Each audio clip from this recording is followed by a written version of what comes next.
আগামী সোমবার ইনশাআল্লাহ তাআলা সমস্ত আশিকানে রসুল আমরা জশ্নে ঈদ মিলাদুন নবীর খুশি আমরা জুলুস বার করব, জশ্নে ঈদ মিলাদুন নবী আমরা পালন করব। বলুন ইনশাআল্লাহ। পয়সা খরচ করি আমরা, ঝান্ডা লাগাই আমরা, লাইটিং করি আমরা, খুশি মানাই আমরা, কিন্তু জ্বলন হয় অন্য কারো। কিন্তু যখন নবীর ভালোবাসার কথা আসে, যখন নবীর আগমনের খুশির কথা আসে, তখন আমরা বেদাতের ফতোয়া লাগাতে শুরু করে দিই। তাহলে বুঝতে হবে যারা অন্যান্য জিনিসে বেদাতের ফতোয়া লাগায় না আর জশ্নে ঈদ মিলাদুন নবীতে বেদাতের ফতোয়া লাগায়, তাদের ঈমানের মধ্যে নিশ্চয়ই কিছু না কিছু কমি আছে। আল্লাহ পাক রব্বুল আলামিনের কোরআন হইতে আয়াতে কারিমা তেলাওয়াত করেছিলাম। আল্লাহ পাক রব্বুল আলামিন বলছেন, সুম্মুম বুকমুন উমিয়ুন ফাহুম লা ইয়ারজিউন।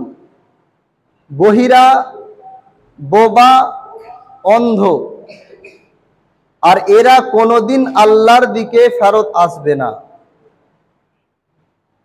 ব্রাদার, এর পূর্বে আপনাদেরকে বলেছি আল্লাহ পাক রব্বুল আলামিন এই আয়াতটা তাদের জন্য নাজিল করেছে যারা শুনেও শুনে না, দেখার পরেও না দেখা করে।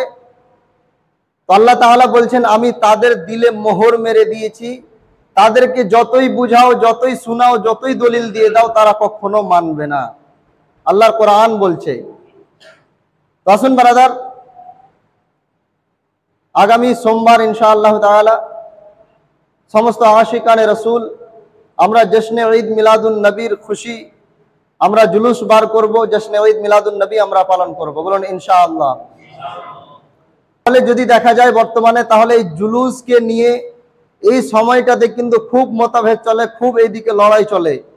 জশ্নে ঈদ মিলাদুন নবী পালন করা যাবে না, কোথায় দলিল আছে? নবী মানাননি, নবীর সাহাবায়ে কেরামরা এই জিনিসটা করেননি, তাহলে আমরা কেন করব? মানে এইগুলোতে মানুষের কিছু অনেক অসুবিধা হয়। আশা করি সকলেই জানেন, নবীর আগমনে, নবী যেই দিন দুনিয়ায় এসেছেন, কুল কায়নাত খুশি মানিয়েছেন, শুধুমাত্র শয়তান ছাড়া। শয়তানের ওই দিনে কষ্ট হয়েছিল, বাকি সকলের খুশি হয়েছিল ওই দিনে। আসুন ব্রাদার, আপনাদেরকে কোরআনে করিম থেকে যতটুকু পারবো বোঝানোর চেষ্টা করব যে জশ্নে ঈদ মিলাদুন নবী পালন করা যাবে কিনা। আমার এই কম জ্ঞানে, ক্ষুদ্র জ্ঞানে আপনাদের সামনে আমি বক্তব্য রাখছি। আমার ভাইজান আব্দুল মাহমুদ আত্তারি সাহেব বসে আছেন, আল্লাহ পাক ওনাদেরকে অনেক ইলম দিয়েছেন। আমি অতটা যোগ্যতা নাই যে ওনাদের সামনে আমি দাঁড়িয়ে বক্তব্য দিই, কিন্তু তবুও যেহেতু জশ্নে ঈদ মিলাদুন নবী নিয়ে এখন অনেক কিছু এখন চলছে, যার কারণে আপনাদেরকে আমাদের বোঝাবার প্রয়োজন আছে, যে কি আপনারা যেন বুঝে যান যে এই জিনিসটা করা যাবে কিনা। ওরা বুঝলো তো কি, না বুঝলো তো কি। পয়সা খরচ করি আমরা, ঝান্ডা লাগাই আমরা, লাইটিং করি আমরা, খুশি মানাই আমরা, কিন্তু জ্বলন হয় অন্য কারো। তো যাই হোক ব্রাদার, যারা বলে জশ্নে ঈদ মিলাদুন নবী মানানো যাবে না, তাদের কাছে আমার সর্বপ্রথমে একটা প্রশ্ন, ভাই জশ্নে ঈদ মিলাদুন নবী কেন মানানো যাবে না? জশ্নে ঈদ মিলাদুন নবীতে কি ডান্স হয়? সেই দিনে কি মদ্যপান করা হয়? সেই দিনে কি গাঁজা খাওয়া হয়? সেই দিনে কি মেয়েবাজি করা হয়? সেই দিনে কি আর কোনো খারাপ কাজ করা হয়? সেই দিনে কি আর অন্যান্য যত রকমের শরীয়ত বিরোধী কাজ আছে, সেই দিনে কি শরীয়ত বিরোধী কাজ হয়? আপনারা সকলে আশা করি আপনারা জশ্নে ঈদ মিলাদুন নবীর জুলুসে, র্যালিতে গিয়েছেন। আপনারা কি দেখেছেন কোনো ব্যক্তি জুলুসে গিয়ে ডান্স করছে, মদ্যপান করছে?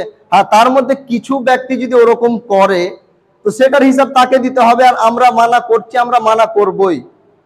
তো যাই হোক ব্রাদার, তো আমরা জুলুসে মোহাম্মদীতে যাচ্ছি, ঝান্ডা লহরাচ্ছি, নবীর নাত পড়ছি, নবীর ওপরে দুরুদ পড়ছি, নবীর ওপরে সালাম পড়ছি, ইসলামের নারা লাগাচ্ছি। এটাতে কোনো অন্যায় হয়েছে আমাদের? এখানে কোনো শরীয়ত বিরোধী কাজ হয়েছে? কোন রকমের শরীয়ত বিরোধী কাজ নেই। তারপরেও বলা যায় যে জশ্নে ঈদ মিলাদুন নবী মানানো যাবে না। এবার যদি তাদেরকে জিজ্ঞেস করা হয়, ভাই জশ্নে ঈদ মিলাদুন নবী কেন মানানো যাবে না, তাহলে তাদের মুখ থেকে হয়তো একটাই কথা শুনতে পাবেন, যে সাহাবায়ে কেরামরা জশ্নে ঈদ মিলাদুন নবী পালন করেননি, আপনারা যেমন করে করছেন সাহাবায়ে কেরামরা তেমন করে জশ্নে ঈদ মিলাদুন নবী পালন করেননি, যার কারণে এটা হচ্ছে বেদাত। আর যেটা বেদাত, ওই জিনিসটা আমরা করব না। মানে তারা বলতে চায় নবীর জামানাতে যা ছিল না সবই কি বেদাত। আসুন ব্রাদার, সর্বপ্রথমে তো বুঝতে হবে যে বেদাত তিন প্রকার, কিন্তু এইদিকে আমি এগিয়ে যাচ্ছি না।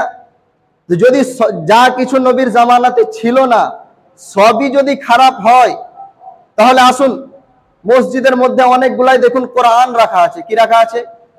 কি রাখা আছে? কোরআন। তো আপনি যত মুফাসসির, যত মুহাদ্দিস, যত রকমের বড় বড় আলিম আছে তাদেরকে জিজ্ঞেস করেন, ভাই আমরা যে কোরআন পড়ছি, কোরআনে জবর জের দো জবর দো জের পেশ যা কিছু হারকাত লাগানো আছে, এই জবর জের গুলো কি লাগানো রাসূলুল্লাহর জামানাতে ছিল? তাহলে উত্তর পাবেন রাসূলুল্লাহর জামানাতেই জবর জের ছিল না কোরআন পাকে। তাহলে যদি নবীর জামানাতে যা ছিল না সবই যদি বিদআত হয়, তাহলে কোরআনে যে জবর জের লাগানো আছে এটাও ওই হিসাবে বিদআত। নবীর জামানাতে যা ছিল না সেটা করা যাবে না, তাহলে এই কোরআনও পড়া যাবে না তাদের কথার হিসাবে।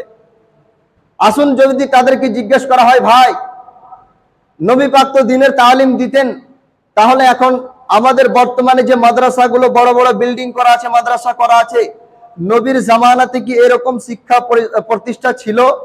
নবীকে এরকম বড় বড় বিল্ডিং বানিয়ে ছাত্রদেরকে রেখে এইভাবে করে কি পড়িয়েছিলেন? হয়তো আলাদা সিস্টেমে রাসূলুল্লাহ দিয়েছেন, এটার আমি খেলাফে নয়, কিন্তু মাদ্রাসা রাসূলুল্লাহর জামানাতেও ছিল না। মসজিদে এখন যা কিছু দেখতে পাচ্ছেন সৌন্দর্য, আল্লাহ পাক মসজিদকে সাজাতে বলেছেন, কিন্তু রাসূলুল্লাহর জামানা থেকে এগুলো লাইটিং, এসি, ফ্যান, লাইট এগুলো কি রাসূলুল্লাহর জামানাতে ছিল? এখন আমাদের হাতে মোবাইল, আমরা লাইভে এখন বর্তমানে মুনাজারা করতে লেগে যাই, লাইভে আমরা দ্বীনের জ্ঞান অর্জন করি, আর ফেসবুক ইউটিউবে জ্ঞান অর্জন করে আমরা বলতে লাগি জশ্নে ঈদ মিলাদুন নবী বানানো বেদাত। তো এই যে মোবাইলটা, আপনি এই মোবাইলের দ্বারাতে জ্ঞান শিখছেন, জ্ঞান অর্জন করছেন, এই মোবাইলটা কি রাসূলুল্লাহর জামানাতে ছিল? এই মোবাইল নিয়ে আপনি মসজিদে ঢুকছেন, তাহলে আপনার কথার হিসাবে রাসূলুল্লাহর জামানাতে যা ছিল না, তো এই মোবাইলটাও বেদাত। আপনি বেদাত জিনিসকে নিয়ে মসজিদে ঢুকছেন। যে কোরআনের মধ্যে জবরজের ছিল না, সেই কোরআন পরে করে জবরজের লাগানো হয়েছে, সেই কোরআন পড়তে আমাদের অসুবিধা হয় না। মসজিদে এত সুন্দর ছিল না রাসূলুল্লাহর জামানাতে, এখন এত সুন্দর মসজিদে এসির ঠান্ডা হাওয়াকে আমরা নামাজ পড়ি, আমাদের এইগুলো জিনিসে অসুবিধা হয় না, এইগুলোতে আমরা বেদাতের ফতোয়া লাগাই না। কিন্তু যখন নবীর ভালোবাসার কথা আসে, যখন নবীর আগমনের খুশির কথা আসে, তখন আমরা বেদাতের ফতোয়া লাগাতে শুরু করে দিই। তাহলে বুঝতে হবে যারা অন্যান্য জিনিসে বেদাতের ফতোয়া লাগায় না আর জশ্নে ঈদ মিলাদুন নবীতে বেদাতের ফতোয়া লাগায়, তাদের ঈমানের মধ্যে নিশ্চয়ই কিছু না কিছু কমি আছে। না তো অন্যান্য জিনিসে ভাই বেদাতের ফতোয়া লাগলো না, আর এখানে বেদাতের ফতোয়া লেগে গেল।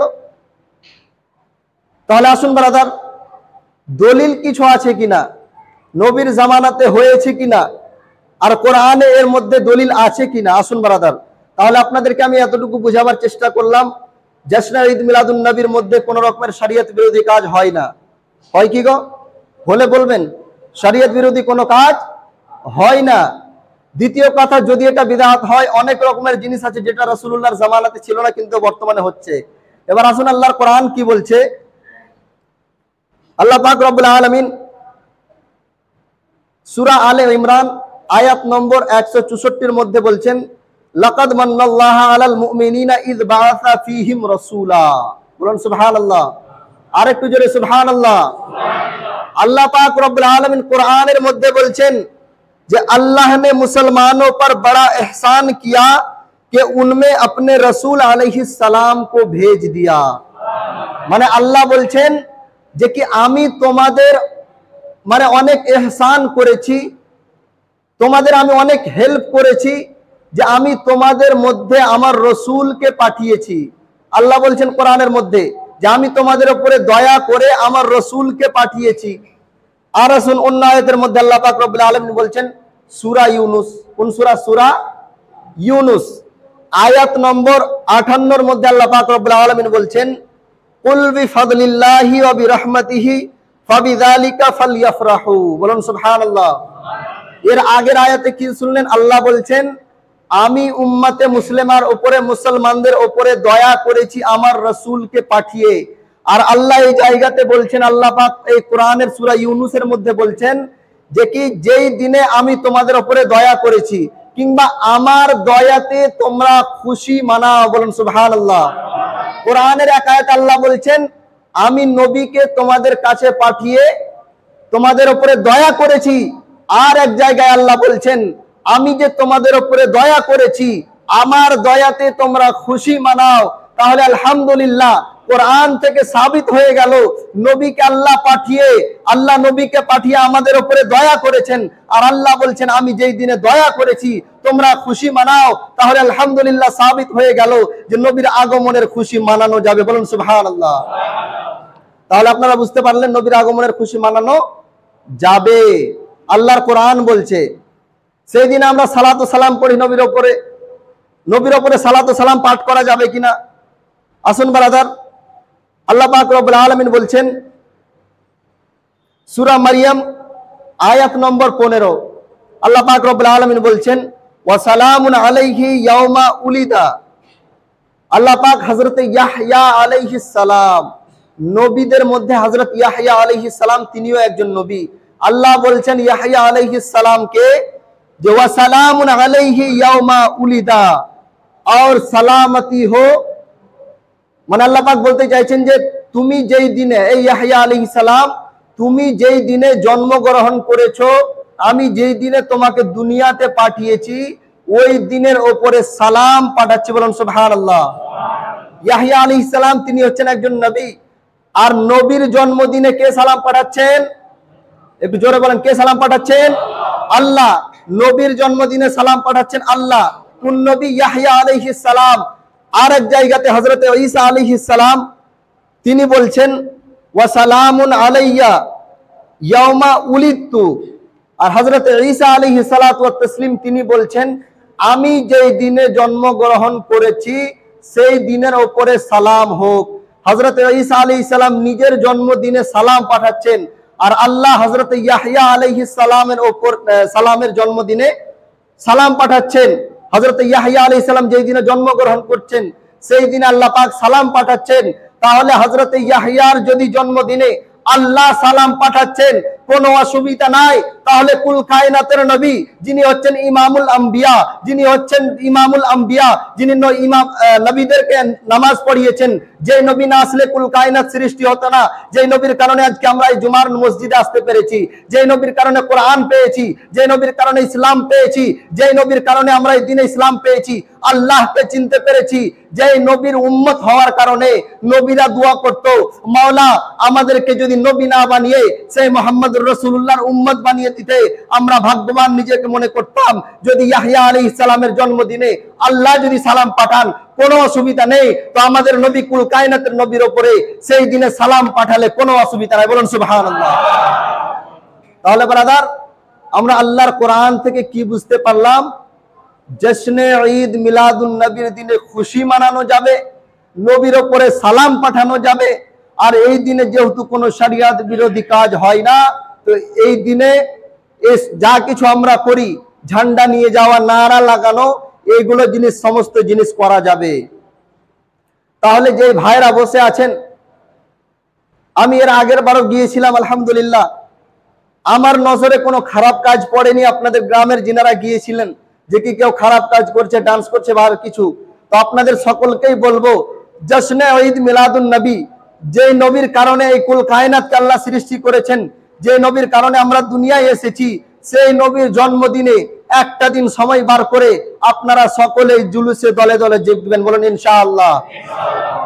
তো যাই হোক ব্রাদার, আশা করি আপনাদেরকে বুঝাতে পেরেছি যে কি আল্লাহর কোরআন বলছে যে কি সেই দিনে খুশি মানানো যাবে যেই দিনে আমার রহমত হয়েছে, আর নবীকে পাঠিয়ে আল্লাহ আমাদের উপরে রহমত করেছেন। আরো কোরআনের আয়াত আছে।